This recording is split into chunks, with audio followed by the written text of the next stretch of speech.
Hello Barmy Badger Army, I hope you're all well guys. Merry Christmas. Today I thought we'd do something slightly different and read Grumpy Badger's Christmas by, of course, the excellent Paul Bright and James Chapman. It's been a while since we've done one of these videos, so I thought we'd do it. It was almost Christmas and the forest was a flurry of activity. The animals were bustling here and there, putting up the Christmas tree, wrapping presents, making tasty puddings and pies, while the young ones scampered about, squeaking with excitement. Everybody was looking forward to Christmas. Well, almost everybody.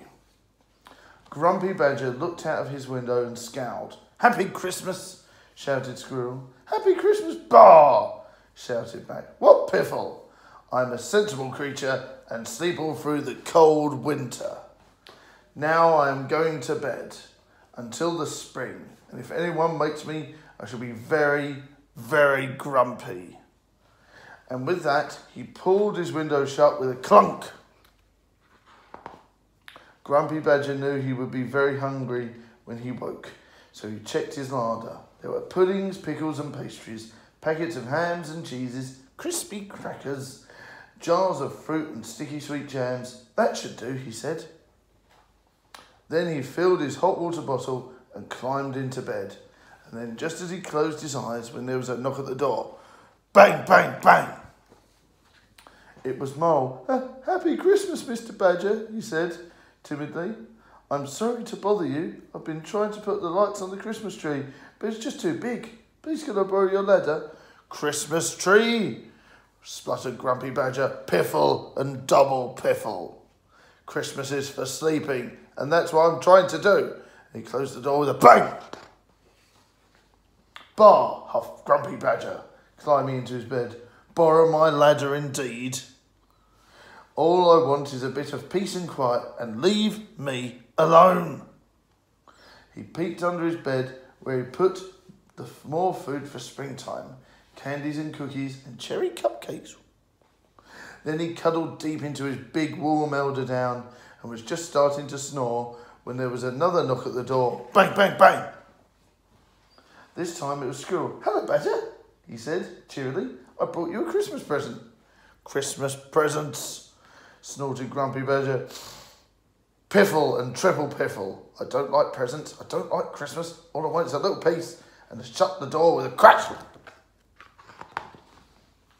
Now Grumpy Badger was really grumpy. To cheer himself up, he thought about the bottles and bottles of homemade lemonade he had in the cellar. Then he lay down and closed his eyes, but he couldn't sleep. His head felt a little chilly. Suddenly there was a loud bang at the door. Bang, bang, bang. "Oh, what is it now?" Grumpy Badger sighed. He was about as tired and grumpy as a badger could be. "Oh, Badger," panted Rabbit. "Help, it's poor Mole. He's stuck at the top of the Christmas tree. Come quick." "Piffle," shouted Grumpy Badger, "and triple piffle with knobs on. Why can't everyone just leave me alone?" And he slammed the door so hard the whole house shook. Bang! At long last, Grumpy Badger fell asleep. But soon as he was tossing and turning and wriggling and squirming, he was dreaming of Mole dangling by one tiny paw off the top of the enormous Christmas tree. Mole was trembling. Mole was losing his grip. Mole was about to fall. "No!" screamed Grumpy Badger, sitting bolt upright. And then suddenly wide awake. "What have I done?" he yelled, jumped out of bed, grabbed his ladder and dashed into the street. Grumpy Badger raced up onto the Christmas tree. "Mole! Hold on, Mole!" he cried.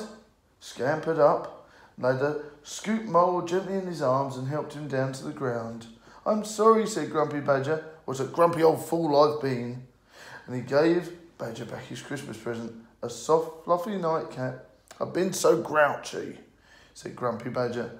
"What can I do to make things better?" And then he knew.